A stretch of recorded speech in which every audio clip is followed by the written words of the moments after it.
Okay, ito pag-usapan natin ngayon itong si Sara, Sara, wala nang iba.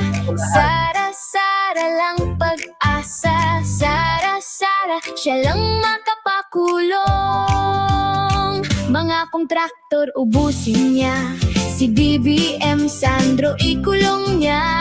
Si Tamba Zaldi ikulong niya.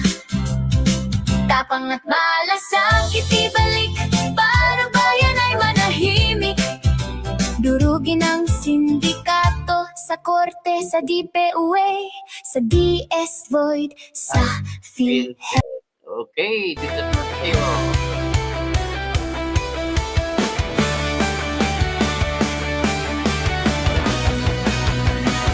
Sa Pilipinas, kilala ang tindig.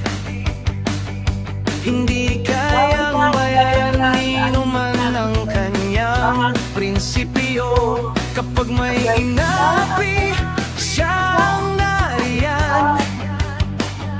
Kapag may bayaran, siya ang hadlang.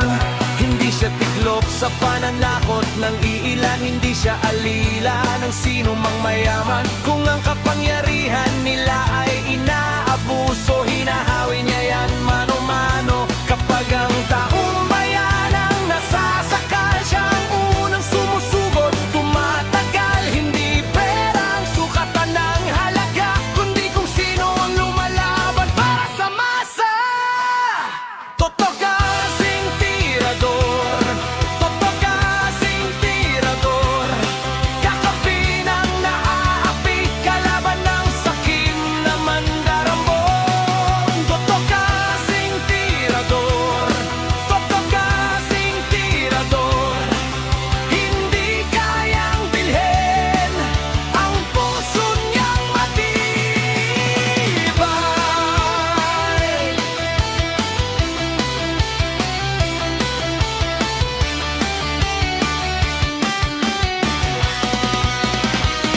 Mga magnanakaw sa pondo ng bayan, nanginginig kapag siya ang nandyan.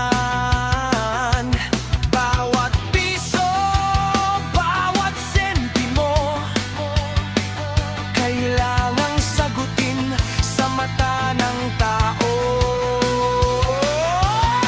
Walang ngiti para sa mandarambong walang pwesto, para sa sumisipsip kapag ang hustisya ang pinag-uusapan. Siya ang bantay sa gitna ng laban.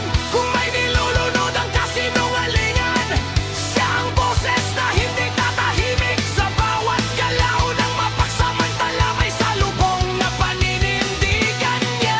Totoo kasing tirador, totoo kasing tirador. Kakampi ng naaapi, kalaban ng sakim na buwaya. Totoo kasing tirador, totoo kasing tirador. Hindi kayang bilhin ang puso niyang matibay. Hindi lahat ng malakas ay tama. Hindi lahat Magandang umaga pala. ng bayan ang pinagkakaitan. Siya ang unang Ang humarap. ating papag-usapan sa ngayon ay si Libeste at saka si Lori ni nanay niya at sa cellphone sa Pusi. Paliwanag ko sa inyo, hindi mananalo si Rimulya na natalo nga sa kay Bungilya na palabas na ng korte kahapon sa Bungilya. Totoo kasing tirador, sa taong bayan nagkatayo. Hanggang dulo ang paninindigan. Yes!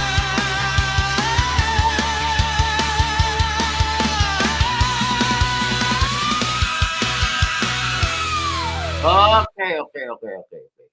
So, magandang umaga sa lahat. At ito ngayon ang pag-usapan natin. Ang pag-usapan natin ay paano ipatunayan ko sa inyo na hindi mananaig ang plunder na kaso ni Rimulya laban sa mga kay Libeste at kay nanay niya.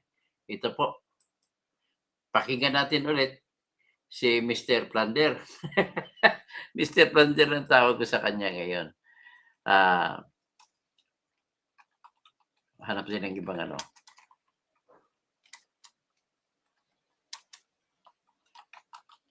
Liveste.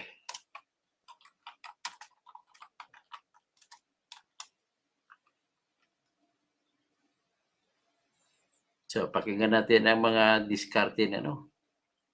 Talagang uubusin ni Kwan.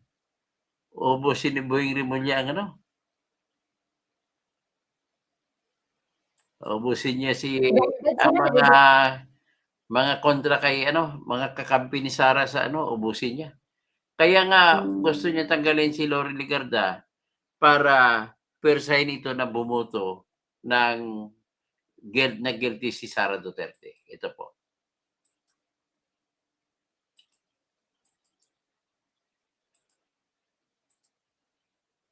Ito po siya.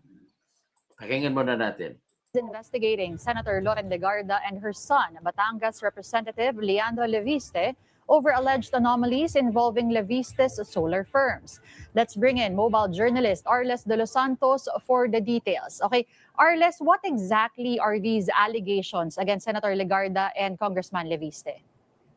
Denise, alam mo kanina umaga ay tahimik at wala pa tayo naririnig na ganitong mga developments, no? Pero ngayong hapon nga ay kinumpirma ni Ombudsman Boying Rimulya na pumasok na sa preliminary investigation itong reklamo nga na umano'y plunder at graft kay Senator Loren Legarda pati sa anak nito na si Batangas 1st District Representative Leandro Leviste. Kaugnayan ng umano'y ghost electricity. Kasunod nga yan ng prangkisa na ibinigay ng pamahalaan dito kay Leviste doon sa Solar Philippines na kumpanya nito, no, na Ani Rimulya ay nasa higit 10 bilyong piso daw ang commitment dapat o yung halaga ng kuryente na dapat sana'y mapapakinabangan ng publiko pero hindi nagagamit at hindi nagamit dahil nga raw yung ilan dito ay hindi naipatupad yung mga proyekto, nagkakaroon ng harang at tila monopolyo dito nga sa solar or renewable energy dahilan nga para magkaroon ng investigasyon. At tinanong natin Denise kung kailan pa nga ba sinimulan itong investigasyon na ito, no? Ayon kay Rimulya ay November pa lamang ay tinitignan nila ito pero sinimulan ang investigasyon nitong January 2026. Narito ang pahayag ni Ombudsman Boying Rimulya. Pangako nila magpo-produce sila ng kuryente, pangako nila sa Philippine Energy Plan, nakalimbad itong dapat production na gagawin ng solar. Pero hindi nila ginawa. Binenta lang, kumita lang ng pera, pero hindi nila ginawa. Okay, Arles, just to be specific, again, ano ba yung laws and provisions? What does the ombudsman believe has been violated here? At ano naman yung sinabi niya na naging role dito ni Senator Legarda?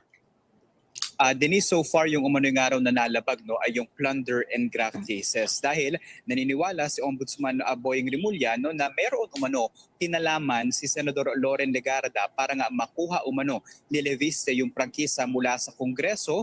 Ginamit daw yung kanilang legislative or legislative branch connection maging yung regulatory, no, kasi pati si dating DOE Secretary Alfonso Cusi ay kasama nga sa mga inirereklamo at posibleng makasuhan nitong plunder, no. Hindi naman daw kasi basta makukuha ni Leviste yung kontrata o yung bilyong pisong kontrata kung wala nga umanong impluwensya ng kanyang ina na dati naman nakaupo bilang Senate Chairman for the Finance o katumbas daw yan ng Appropriations Committee Chairperson ng House of Representatives.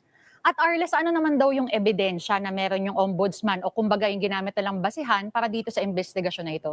Good point. Sa ngayon, Denise, ay wala pang specifics na ibinibigay si Ombudsman Boying Rimulya, pero kasama ito nga sa kanilang tinitignan, no, yung ilang mga kontrata na hindi na-execute, yung ilan ng mga firms or areas na hindi pa rin natatayuan, no, and yung monopoly nga umano na kanilang nakikita dahilan nga daw para mahirapan magka-access at magkapag-produce ng mga solar plants and other related renewable energy programs, no. May nabanggit pa nga itong si Rimulya na kahit daw sa Cavite sinubukan nila na magkaroon ng solar firm, yung planta ng solar energy, no, na nasa 40 to 80 hectares daw yung laki, pero hindi rin napagbigyan, no, dahil kailangan nga daw magpaalam muna sa Solar Philippines na control naman ni Leviste. Pero aabangan natin kung ano pa yung ibang mga espesipiko na mga detalye nito at yung bigat pa nitong reklamo nga na posibleng kaharapin ng mag-inang Leviste Legarda, dahil sa ngayon na tumungtong na ito sa preliminary investigation ay mabibigyan sila ng pagkakataon na sumagot sa mga alegasyon. Sige, pag-usapan natin yung sagot ng dalawa mamaya. But in terms of numbers or less, how much are we talking about here? Again, public money, government projects, in totality, gaano kalaki yung involved dito? Denise, ayon kay Ombudsman Remulla ay nasa 10 billion pesos daw yung hindi na ibigay na serbisyo o halaga ng kuryente mula dito sa mga solar firms, no, at commitment ni Leviste para sa pagbibigay ng renewable energy. Pero ang posible daw na epekto niyan ay nasa higit na bilyong piso pa, no, dahil yung kuryente daw na sana ay napapakinabangan at mapapakinabangan ng publiko ay hindi na nagamit.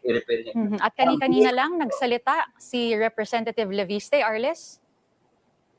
Denise, so far hindi pa natin nakukuha yung balita na yan. Medyo abala sa mga pangyayari, pero nauna na itinanggi, no, ito ni Leviste yung mga alegasyon na ito dahil noong January 2026 pa lamang, no, ay pinagbumulta na si Leviste ng 24 billion pesos ng Department of Energy dahil din umano sa hindi pag-meet or pagkakasunod nito, no, sa mga commitment na ibinigay nito sa pamahalaan ng ibigay sa kanya ang solar energy franchise.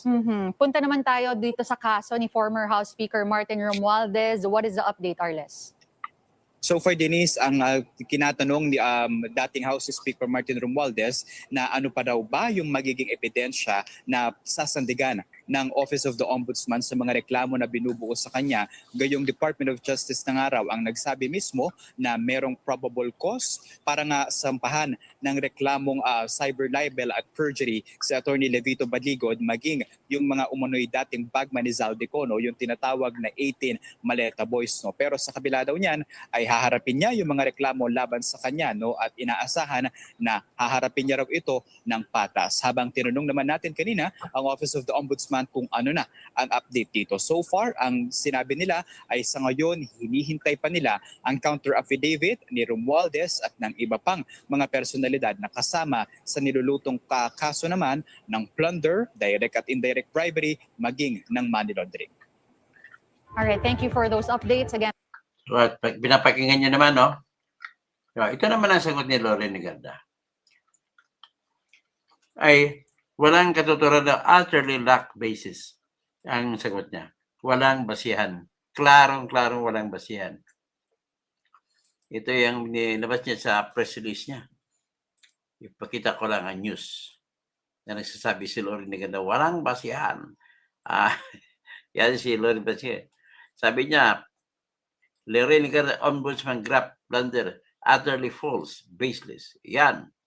So with that, let's now go to the specifics.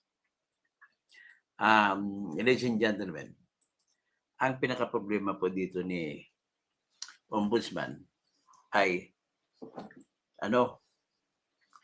wala siyang ebidensya at saka mali ang facts of the case niya. Bakit naman mali? Para sa si Melvin Matibag, mali ang mga facts kaya ganito. Akalain mo, hindi daw siya yun may-ari ng bahay sa Amerika? Kasi pareho ang first name ng lalaki saka asawa na babae na si Ann, pareho din apelido Matibag. At hindi daw siya yun. Nagkaiba na ng middle name. Woo! Style mo, bulok talaga. Pambihirang coincidence. Ipakita nga sa inyo para makita nyo. Diyan ako magsisimula. Para naman malalaman nyo, makikita nyo kung gaano katarantado itong gobyernong ito.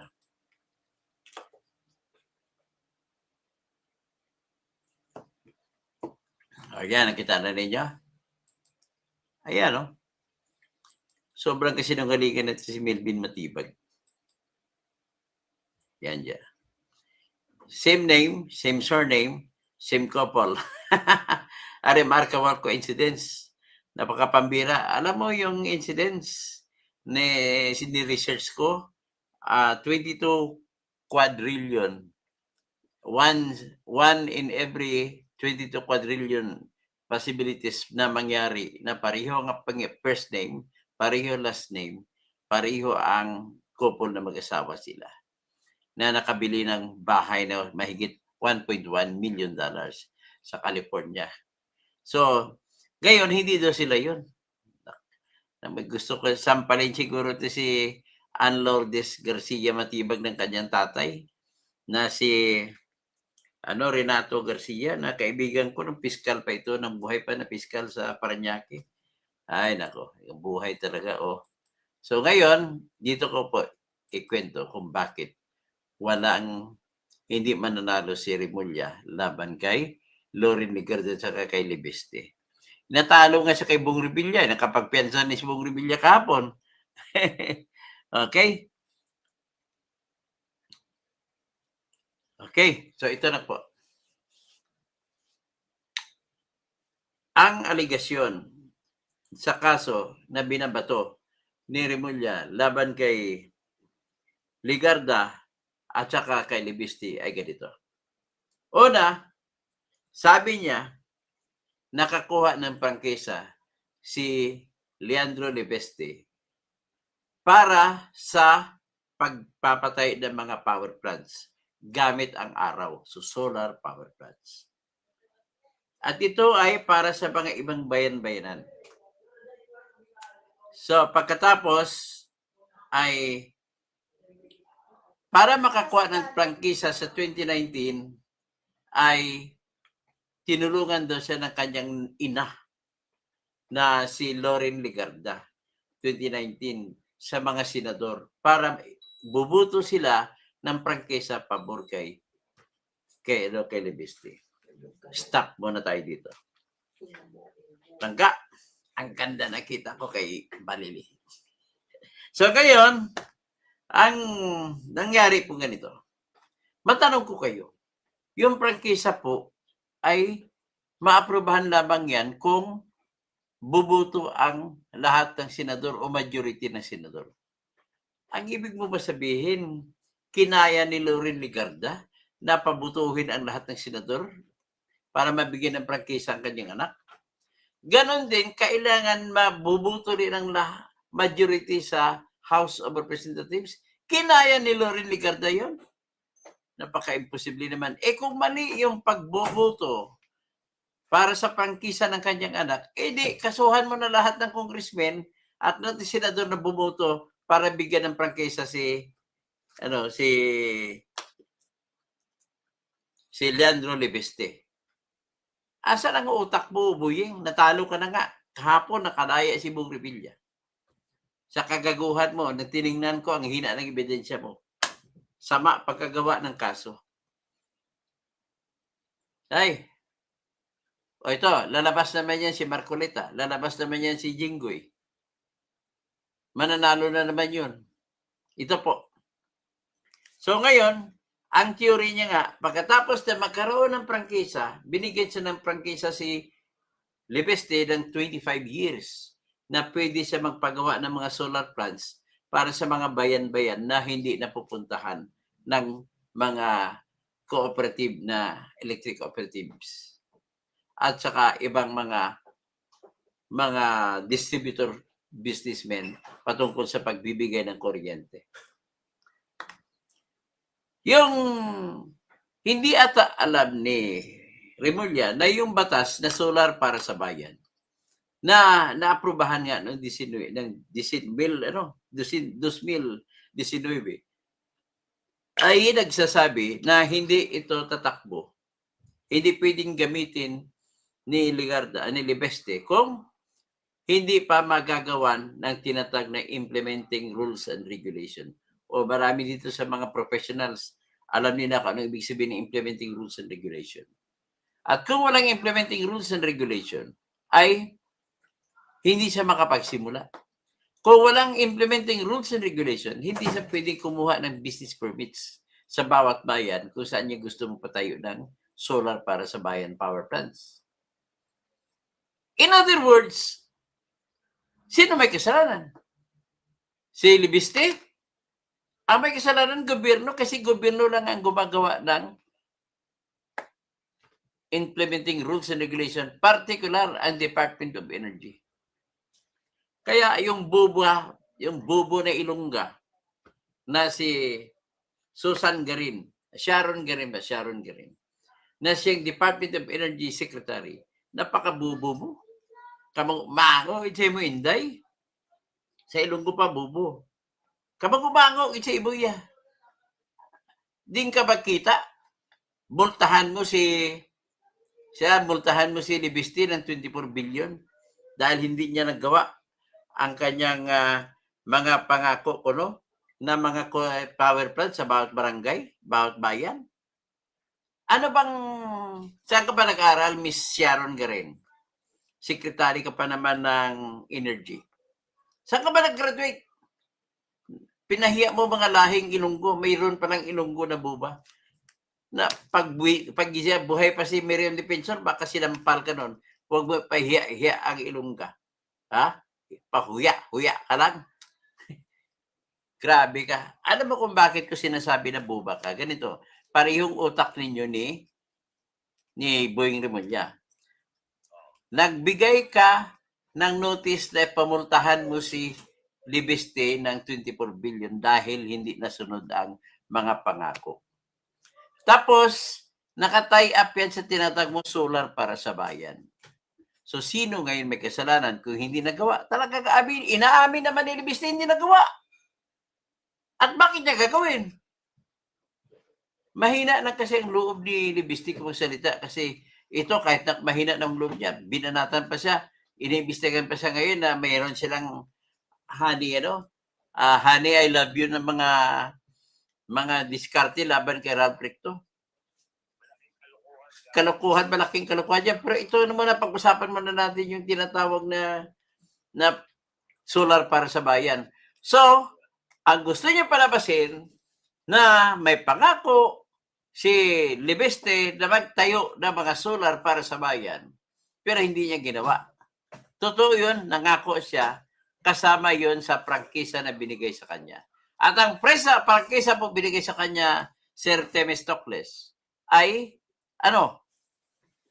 ang prangkisa for 25 years, attorney. Kung 25 years, pero may kolatilya o may kondisyon.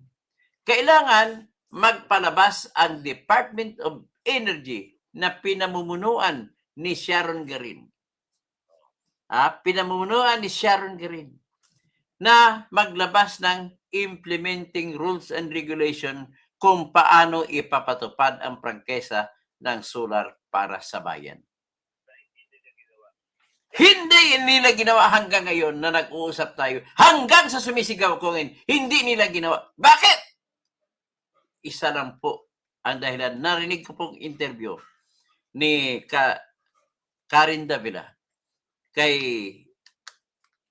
Ligarda, kay Libeste. Sabi niya, ma'am, hindi po ginawa ang IRR at may humaharang po ng mga big players. Sino-sino kayo? Si Razon? Si Ramon Ang? Si Aboites? Bakit nila harangan? Kasi po, mga negosyo nila ay sa kuryente. Pagbibigay ng kuryente. O di ngayon, ang kanilang mga target na customers, agawin ngayon na solar para sa bayan. Kaya pinipressure nila ang Department of Energy na huwag kayo magpalabas ng implementing rules and regulation. So kung ganon, paano yan? Kung hindi, ang nangyari, nakatiwangwang. Humihingi si Libeste ng business permits para man kahit papano makapagpatakbo siya ng planning. Wala pang implementation planning, may business permit siya. May opisina siya kada bayan kung saan siya magpo-provide ng solar para sa bayan. Hindi rin siya bibigyan ng business permit, attorney. Hinahanapan din siya ng license to operate by means of implementing rules and regulation. So, wala. Sa mga pangako niya, nasisira siya ngayon sa mga investors na kausap niya. So, with that, may kasalanan ba si Libeste? Tapos, ang sabi pa ni Remulla, putang ina ka. Ginagamit mo lang ang prangkisa, tapos ibenta mo lang sa Meralco. O, ito naman, ang mali naman ang facts diyan ni Remulla. Bakit ano ba talaga ang facts? Ito po ang totoong facts. Year 2015, nag-aaral ito si Libiste sa Yale University. Sinamantala niya bumagsak ang presyo ng solar panels. Sinamantala niya, tumigil siya sa pag-aaral at bumalik siya ng Batangas. Pagdating sa Batangas, hiningi niya kay tatay niya yung share niya bilang anak. Binigyan siya ng 200 million pesos. At binigyan siya ng 160 hectares na lupa sa Calatagan. So ngayon, siyempre, wala tayong magagawa. Mayaman ang tatay. Nagsimula siya ngayon. Bumili siya ng maraming mga panels. At itinayo doon sa Calatagan, 160 hectares. Just imagine, 160 hectares na solar panel. Ngayon may bako dyan para hindi makapasok ang mga kalabaw. So ngayon, natapos siya na attorney 2015-2016, nag-operate. Ang ginamit niya mga baterya na produkto ng Tesla. At ang ginamit niya, high-tech din na inverter. Kasi ang sistema po ng solar, sa saluin ng solar panels, ang araw, ang mga kuryente, i-convert niya ngayon sa tinatag naming direct current. May positive at may negative. Kapag direct current po, positive at negative. So, ipapasok kayo yun sa baterya, diretso sa baterya. Sa dami ng baterya, siguro milyon ang baterya niya. Pag galing sa baterya, ipasa naman ngayon sa inverter. Mula sa inverter, i-convert ngayon yan, attorney, sa tinatag naming AC, alternating current. Kasi ang mga kuryente sa mga bahay-bahay, ang ginagamit yan ay hindi yung sa battery galing, kundi ang tinatag namin na alternating current. By the way, I'm a civil engineer. And electrical engineering is also one of my minor masterpieces. So ngayon, nang pinalabas doon, 2016, nakapag-produce niya sa Temistocles, nakapag-produce na ngayon si Libiste ng 63 megawatts. 63 megawatts. Minentain na yung 63 megawatts. Hanggat sa dumating attorney in 2017, nakaisip si Libiste ng bata na magpo-provide ng solar panels na mini solar power plants sa bawat bayan na walang kuryente. Kaya gumawa siya ng sample, kung hindi ko magkamali, sa Kalintaan ata sa Occidental Mindoro. Malapit sa Sablayan. Nakagawa sa isang bayan doon ng 2 megawatt na power plant na solar. Ginawa na yun sadya para i-showcase niya, ipakita niya sa mga congressmen at senador na kaya niya gagawin ang kanyang pangako sa sakaling mabigyan siya ng prangkisa. Because of that demonstration farm at nakita ng mga congressmen, binisita nila at mga senador, ang project viable. At for 1 year, attorney, ang mga nakatira sa bayan na yun, nilibre niya lang ang kuryente. For more than 1 year, walang babayad sa kuryente kasi solar na naman galing eh. Ang gastos lang dyan, yung capital niya, pagbili ng battery, bili ng solar panels, bili ng inverters, at saka yung mga wirings. Yan ang problema niya dyan. Pero pag nabawi niya na yung capital, pwede niya pamimigay ng libre yun. Tatakbuhin kahit hanggang 20 years. So anyway, naaprubahan ngayon ang prangkisa niya.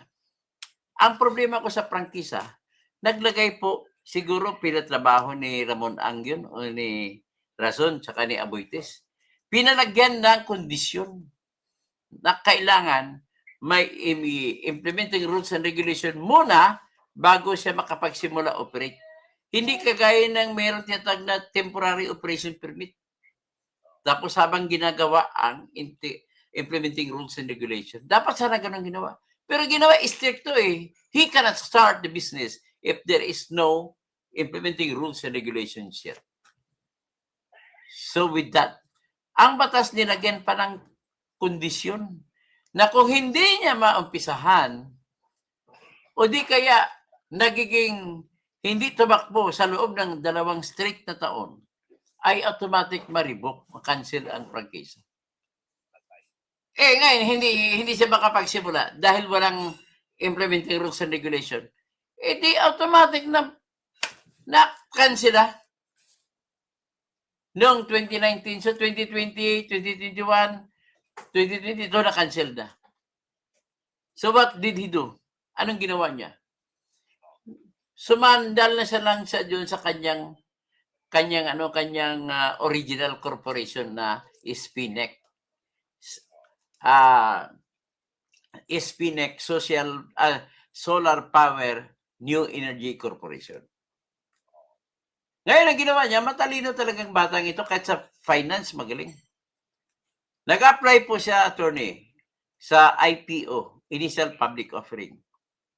So, naging listed company siya. So, pagiging listed company niya, nag-initial public offering niya, billion din ang kinita niya kasi marami nag-invest at nabilib sa kanya. Kaya marami nag-invest. Ngayon na nakuha niyang investment, siguro mga 2 billion ata, na nag-invest sa SPNEC, ay ginamit niya ito ni pambili ng mga lupa by hundreds of hectares din dun sa Peñaranda, Nueva Ecija. He was on course to build the biggest solar power plant in Asia that time. Pinakamalaking power plant sa Asia ang gagawin niya. Kumbaga, at that time, wala na po sa utak niya yung Solar Power Corporation.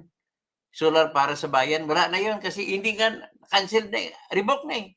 So anyway, dilagyan niya ang pangalan parang, kung hindi ka kamani mga Terranulios sa tanga, pangalan ng bagong planta niya sa Peñaranda. Adios, Patria Adorada. Nakaisip ng tumakbo ng pagka-congressman. So, alam niya na bawal sa congressman ang may negosyo. Pero pwede ka may negosyo basta hindi ka lang controlling sa shares mo. Hindi ikaw presidente, pwede yan. Pero ito sa kanya, ang nangyari, ay tumakbo siya, napilitan siya ngayon, nagustuhan po ng Meralco ang kanyang kumpanya. Kaya po, binili ng Meralco or MGen, yung generation company ng Meralco, binili ng 34 billion ang SPNEC kasama ang mga lupa na binili sa Peñaranda. Kaya ngayon, naumpisahan na po, natapos na po ng Meralco ang Peñaranda. Nag-umpisa na po ang Mekan. Natapos na ni MVP kasi si MVP nagmamanage ng MGen. Napatayo na attorney ang pinakamalaking power plant sa Asia, yung sa Peñaranda. Nag-generate na ngayon, nag-operate na. So, ganun po ang contribution ni Ligarda Leviste. Ngayon, galit na galit ito ibig sabihin, mali ang mga facts of the case ni Remulla. Na kumita daw siya, kumuha daw siya ng prangkisa para ibenta lang sa Meralco. Natatawa ba ang Meralco sa kanya eh. Ang bininta po, yung kumpanya na itanayo niya 2016 pa. So, ngayon, ang nangyari dito ngayon ay asinsado na, binayaran siya 34 billion. Alam mo, attorney, dahil sa 34 billion niya, lagi siya namimigay ng bigas, sako-sakong bigas, sa buong Batangas. Kaya galit na galit si Ralph Ricto sa kanya. So, libre pa yan, pati sa lugar pa ni Vilma Santos, sa Lipa City, namigay din siya. ng mga bigas. So, may balak ata to si Leviste na tumakbong gobernador. Kakalabanin niya si Ate B. So anyway, ganun po ang kwento. Sa tanong ko sa inyo, mananalo ba ang plunder case ni Remulla laban kay Leviste at kay Ligarda? papaputol ako ng liig kung mananalo yan. Natalo ka na kay Bong Revilla kahapon at pagpiansa na si Bong Revilla. Tapos matatalo ka ulit kay Jinggoy Estrada. Kasi si Jinggoy may certificate ang legal bureau research ng Senado na wala siyang hininging insertion. Tapos mananalo pa si Marcoleta kasi wala kayong kaso kay Marcoleta. Nakakahiya ka. Ngayon, balak nyo na ba kasuhan si Alan Peter Cayetano? Maubos na ang ambisyon naman nila dyan, attorney, ganito eh. Makapag-produce sila ng 16 na senador na buboto kontra kay Sara. Yan na naman ang nila. So, ipiti nila mga senador na ito at sa piling nila ay bibigay. Kapalit ng hindi pagkaso. Hindi naman ito kagaya kay Joel,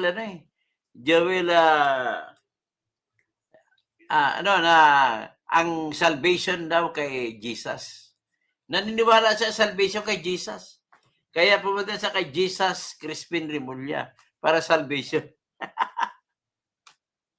Ganon dito si Kilay, si Chis Escudero. Ay, ito mga taong walang karakter. Namumutawi ito sa mga bibig ng bolsa.